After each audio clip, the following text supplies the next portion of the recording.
What's up, everybody? It's the Bipolar Prophet, and welcome back to Old Ridge Farm in Farming Simulator 15. I've been doing a lot of Old Ridges lately, but that's because I'm trying to catch up to Mike. By the time you guys have seen this, you will have seen the map tour video that I made. I wanted to make that video because I wanted to show you guys all the changes I've made to the map since I've been on Old Ridge, pretty much. I've shown some of them here and there when they've related to the story or when I've been in the area, but I thought you guys would like to see the whole sort of overview of what I've done to the map, and that was a lot of fun. But as you can see, it's 10 past 5 here in Old Ridge, and I need to get this barley cut before the moisture starts to set back in and everything. We're doing pretty well, I actually gave Phil the rest of the day off. I said, okay, Phil, you can head out now. Perry is still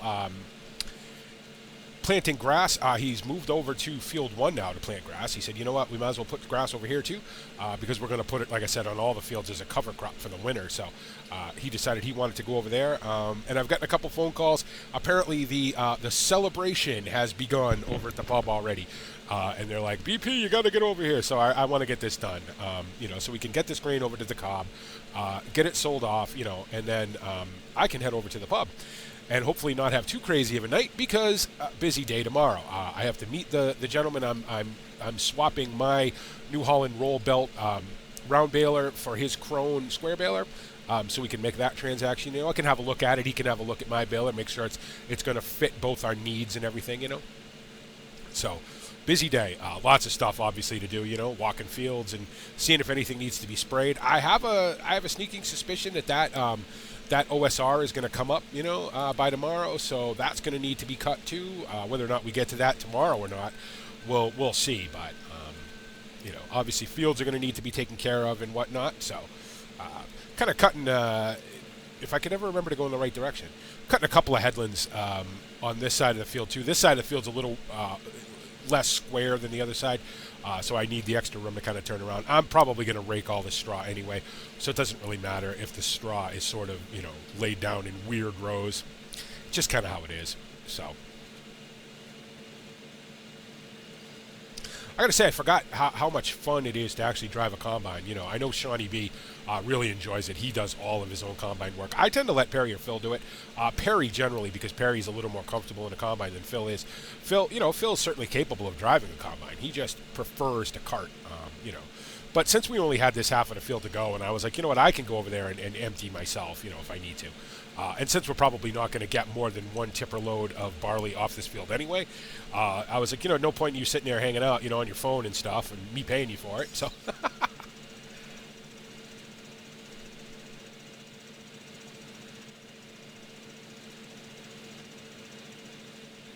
oh, sorry if I got quiet. It's been a long day. As you can see, it's about 20 minutes of 4 in the real world. I've been pretty busy today. By the time you guys will see this, you will have seen the video that I posted for the Bipolar Prophet Gaming Gives Back Christmas charity event. Yes, in July already, because this one is a lot different.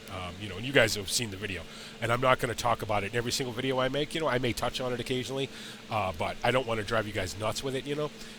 But yeah, this one's a little different. It's going to require a lot of setup, and a lot of sort of commitment from me and everything, and I'm certainly glad to do it. I'm certainly glad to help out, and to give back, as it were. So, but yeah, so today's been a fairly busy day. So if I get a little quiet, I apologize. I just knew that I needed to get this barley up and out of the ground and off to the cob. So,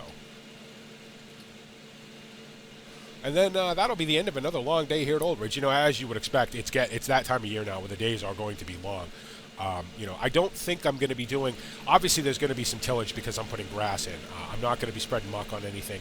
I'm going to use the grass as a green manure, like I used to do with the alfalfa. For the game, any crop will do. And there's no point in me mucking on top of green manure. You know what I mean? So grass will work just fine, and the benefit of that will be that I can cut it come springtime when it's grown up. So. And then I can just plow it in, and I won't lose because I'm using the soil mod grass, I won't lose the field boundaries or the field texture underneath. So the game will still see it as a field. So I'll be able to set course play on it and plow it up and all that. So I'm gonna swap. We've decided after having a talk that I'm gonna swap fields. Whoops, I am full stop. I'm gonna be destroying crop. If you remember, I have right now I have fields 8 and 9 as meadows. We're going to be swapping those over to arable and moving the meadows to another part of the farm. So, not sure where just yet, but was just a conversation we had, Yeah, there was no point in me leaving Phil hanging out here. I can drive over here. The field's not that big. I can drive over here and unload. And if the tipper gets full, I can always hop out and run it over to the cob. So, cool thing about the cob is that they have an automated system where you drive over your scale. They know we have a little tag, a little card that we swipe at the entrance. They know who we are. They know what our you drive over with your full weight, you know what I mean, and then you drive back over with your empty weight. It subtracts the weight of your trailer from whatever you brought over there, and then they put the money in your account. So it's all set up with them. They don't necessarily have to be there, you know what I mean. So it's pretty handy. They're there pretty late at night during the week. On the weekends, they're obviously not there quite as late, but let's see, get that started, get that going. But during the week, they're there pretty late, so there might actually still be somebody there. You could always, if there is somebody there, you can go in and get a check. But for me, depositing it directly into the account, that's fine. It's just going to come right back out again for fuel and all that other stuff. So I've also I need to get on the phone to a supplier of fuel tanks. Because as you guys may remember, my fuel tank, when I had my yearly fluid container inspection, my fuel tank was borderline, probably to say the least. It wasn't leaking. It wasn't dangerous or anything like that. It wasn't, leaking gasoline or petrol, as it's called over here, all over the ground and into the groundwater and everything. It wasn't that bad, but there was some scaling.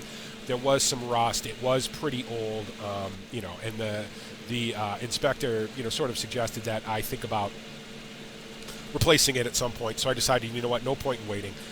So I've had a quick look on the internet for some suppliers in the area, to come down and put up a fuel tank, probably a plastic one, a polyethylene one that's, obviously fuel resistant and all that. Something I won't have to worry about for, 50 years. So, and we'll see what that's going to cost me, And then, of course, I have to get somebody to bring in, the couple hundred gallons of diesel that I'll put in it. So, more money. It's always money, right? Well, that's just how it is on a farm. I got to have this stuff because I had to go fill up the JCB not too long ago, actually. And I had to go over to the fuel station because I have no other way to get fuel at the moment. And it was very expensive. It's a lot cheaper if you can buy it, in bulk, as it were, as opposed to, going over and getting a tank full when you need it. So, you may see a bale there. And it's funny because I didn't even know that bale was there. If you guys remember, I made a video on how I get bales sort of behind the scenes, right? Sort of offset, off the set, as it were, when I need bales, And apparently, because obviously when I transferred the, the lines of code from the vehicle XML from that save game to this one, and apparently I missed a bale on the field, so it was hitting in there in the Barley, and I hit it with the combine, so I just shoved it over there, and I'll bring it over to the dairy at some point. That's going to happen. You're doing stuff, and then you transfer stuff, and all of a sudden, whoops, found a bale, so, bonus little extra bale, I guess, one way to look at it. So I know I'm really looking forward to baling with that square baler. I know it's going to work. I know it's going to be fine. I've already tested it, in the game and everything, so. But it's going to be a neat addition to the farm, I think. And the beautiful thing is it didn't cost me any money, And again, yeah, I probably lost some money, as far as, resale value goes. But it's worth it to me to get into a piece of equipment that I wanted to get into anyway. So, and, and again, I got to get this straw up because obviously you guys know I always run out of straw. I always have to go get straw from somebody else. I'm hoping I won't have to do that this year. But I need to get this straw up because, as you guys know, with soil mod will slowly erode these straw windrows away until they completely disappear. Great for the soil, but not great for my animals. I need the straw, so. I gotta be honest, the yield over here is a lot better than I thought. You can see the alkalinity in spots is still moderate. It's not, it hasn't come down to sort of slight yet. In that, the far end of the field, the sort of left end of the field as you're looking, out the combine windshield here, has gotten a lot better. And it's a lot better than it was, because it was high at one point. So, but the nutrients are fantastic. The soil moisture is not bad, so I'm pretty happy. I gotta be honest. It's a nice surprise, and it shouldn't have to be a surprise. And that's one reason why I want to start following, Nick Crisford's, my agronomist, who I'm not going to call my seed rep anymore, because that's not fair to him. I'm going to call him my agronomist, because that's really what he is. I'm going to start following his prescriptions to the letter. You know what I mean? So that I don't have this issue anymore. I shouldn't have to hope for a good yield. Obviously there's going to be some things that are out of my control. The weather, if we have a big storm and it knocks down all my grain or whatever, those things are out of my control. But if I do everything I'm supposed to do, I shouldn't have to hope for a good yield. I should know I'm going to have one. So.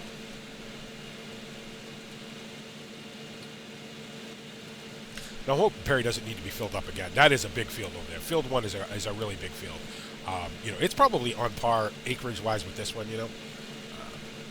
and of course, field 12 is massive. So when that wheat comes up and we get grass over there, that's going to be an enormous field. I'm thinking that I may not put grass over there, only because I don't want to have so much grass that that I'm just wasting bales come spring. But with the size of my herd and it's growing all the time, I doubt very much I'm going to have that problem. So probably just makes sense to put grass over there, cut it come springtime, and then plow it up and put whatever crop I'm going to put over there. I hope I can stay awake at the pub, to have a good time, because I am tired. It has been a couple of long days, with the early morning sugar beet harvest, and then the potatoes, and, now, going over to Mike's and hanging out there. And I'm also very hungry. So I hope whatever the sort of meal of the day is over at the pub, hope it's good. I'm sure it will be. I've never had a bad meal over there yet. They do a fantastic job. And any excuse I can go over there and eat some of that just amazing bread that they make over there. It's a good day, so. Got to eat before I drink. Rule number 1. Otherwise, BP will go completely insane. So, somebody asked me about crop rotation in one of the comments, and I sort of gave an answer in the comment, but I thought I'd talk about it a little bit while we're doing this. First of all, I should say, even with soil mod, crop rotation does nothing in the game. It's purely a role play kind of thing. It's purely, a thing that you do because you want to maybe simulate farming a little bit more realistically. As far as the game goes, the game could care less, whether you rotate your crops or not.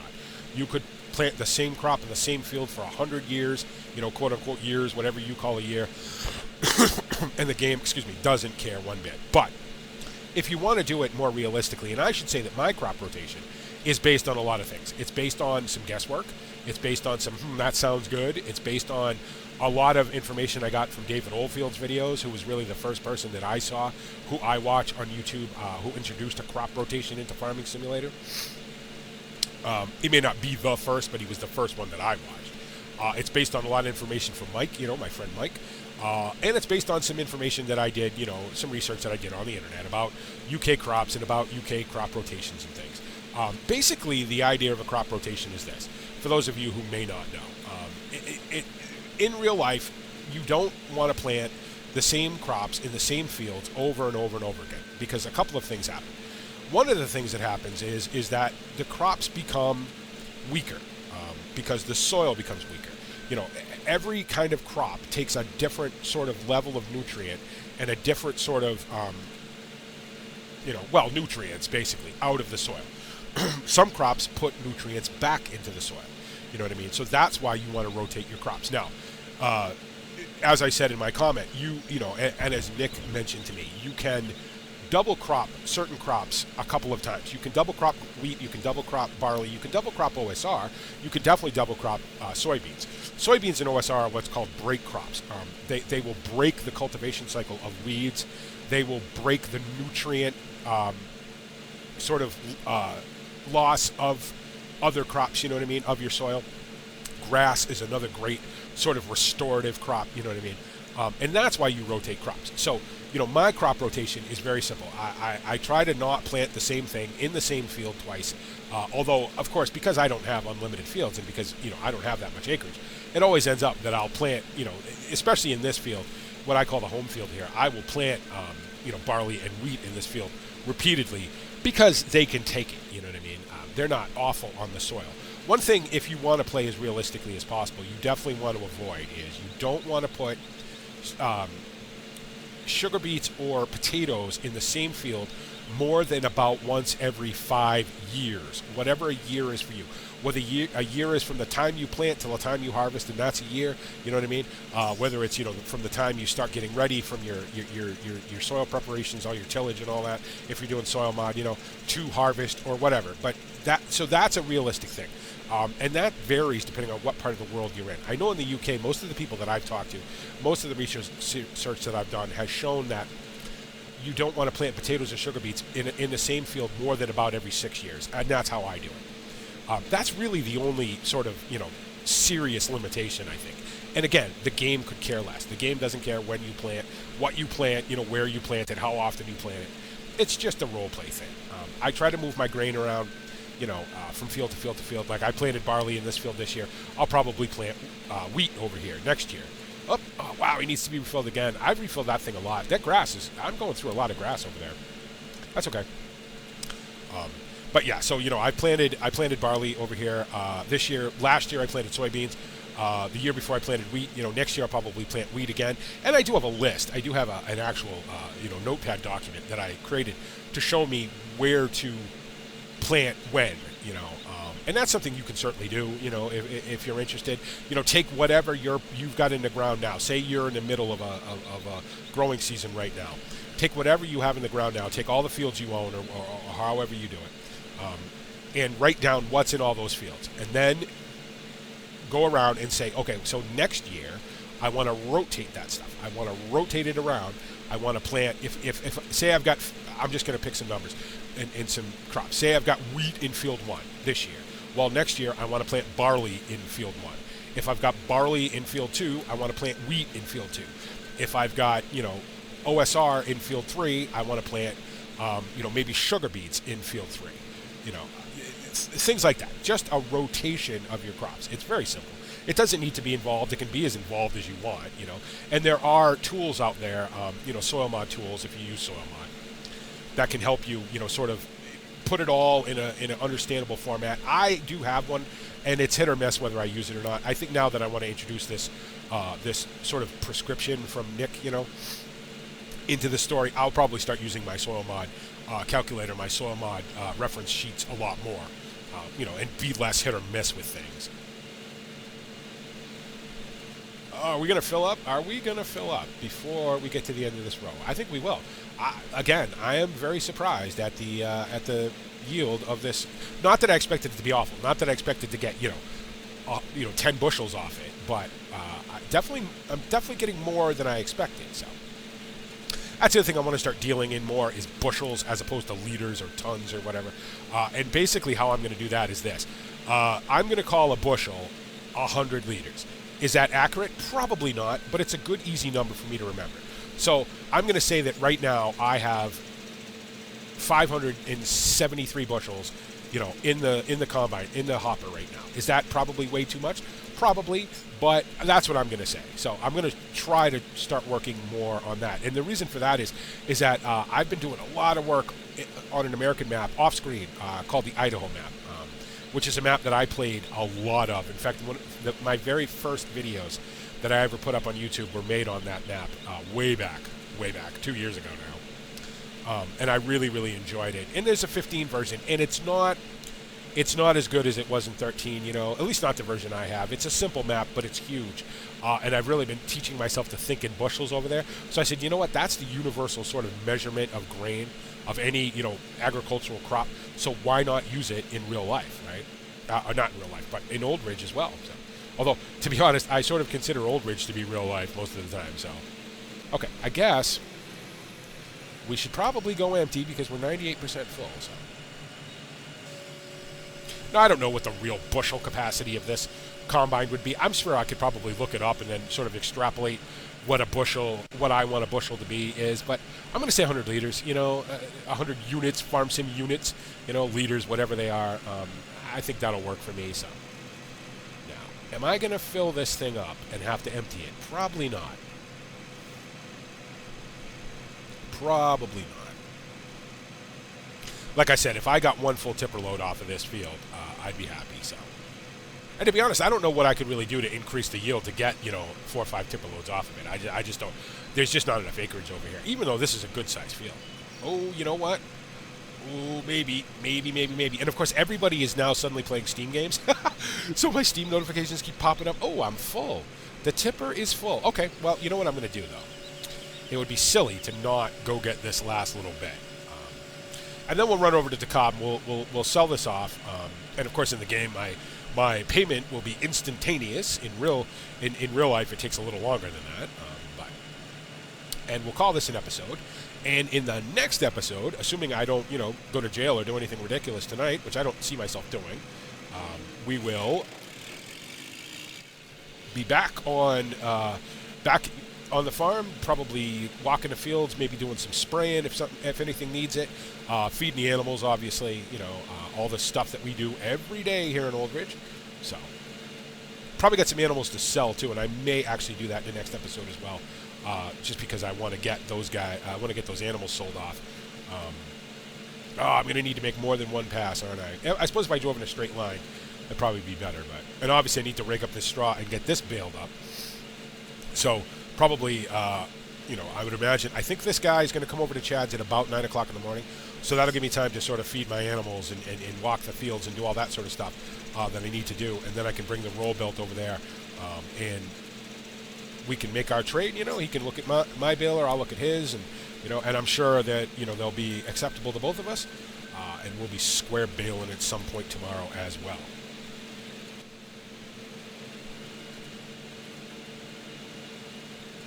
Jeez, am I really gonna have to make one more pass down here? That's fine.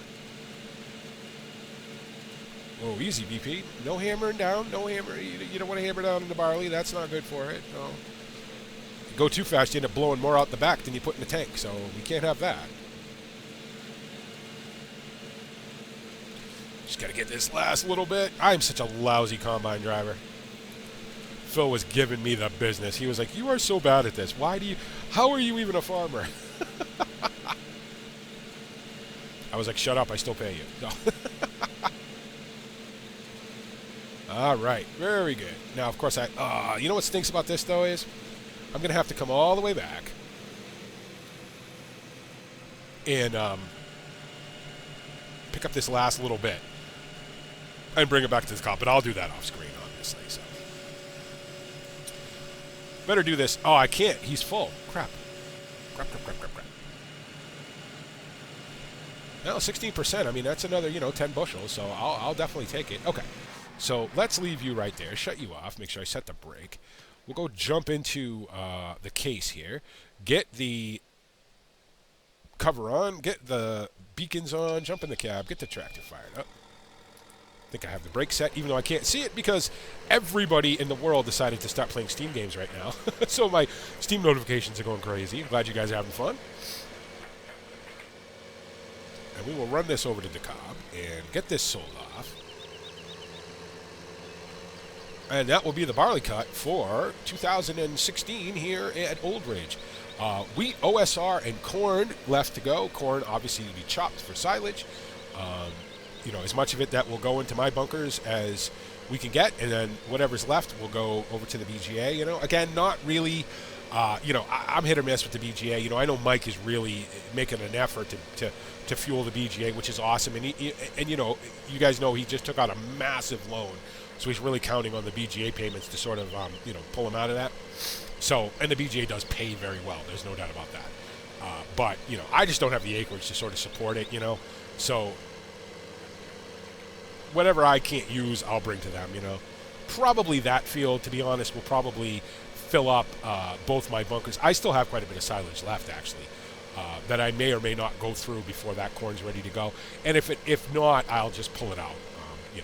And use that before I start using this stuff, obviously. All right, into DeKalb.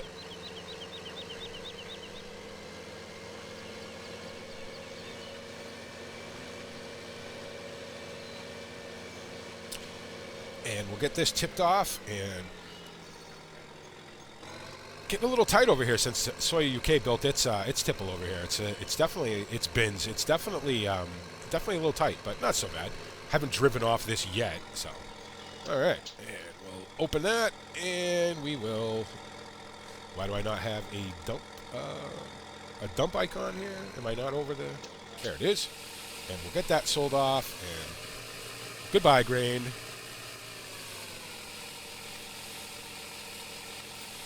Oh, very nice. Yeah, we were at about 59,000. So we're gonna make 20 grand.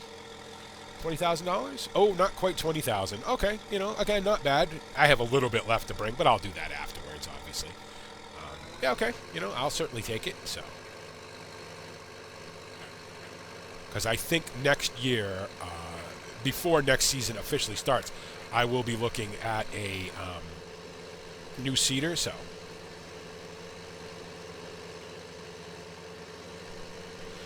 Get this back over to the field, and we will call this an episode. And I hope you guys enjoyed it. As always, let me know what you think. Any comments, any questions. You guys have questions about anything that I do in the series, anything I do, on the farm, why I do it or how I do it, or anything maybe you want to integrate into your own farm, by all means, please ask. I'll be glad to answer any questions you guys have. Any comments about anything, you guys know you're welcome to leave. I always look forward to reading your comments. I look forward to replying to them. I really genuinely appreciate every single one of you who come to the channel, who watch videos, who like, who comment, who subscribe. I genuinely consider you friends. Make sure that you guys check out the BPG Gives Back Christmas Charity event video. I'm going to leave it as my featured content on the main YouTube page because it's important to me, and I need to raise a bunch of money for this because, as you guys will have seen in the video, it's a big commitment for me. But I am glad to do it, and I thank you. I thank every single one of you who either have already donated, thank you so much, B, are considering donating, thank you so much, or C, just came to check it out, thank you so much. I genuinely appreciate it. I genuinely appreciate your support, and I know the family that we're looking to help out here genuinely appreciates your support as well. And as always, guys, thanks for everything. Thanks for, like I said, coming to the channel, for commenting, for liking, for subscribing. Welcome to all the new people to the channel. Again, the channel is really growing, and I could not be happier about that. You guys are all awesome. I'm glad you guys enjoy it. Thank you to the people who leave me messages, who send me messages. Maybe you don't want to leave comments and you send me a private message or whatever on any of the, various social media that I'm involved with. Guys who say, hey, you make my day, and, I like your videos, and you're my favorite farm sim YouTuber and all this other stuff. Thank you so very much, guys. That means everything to me. That's why I do it. I'm really glad you guys enjoy it. And as always, guys, thanks so much for making me a part of your YouTube day. And this is the Bipolar Prophet saying, see you later.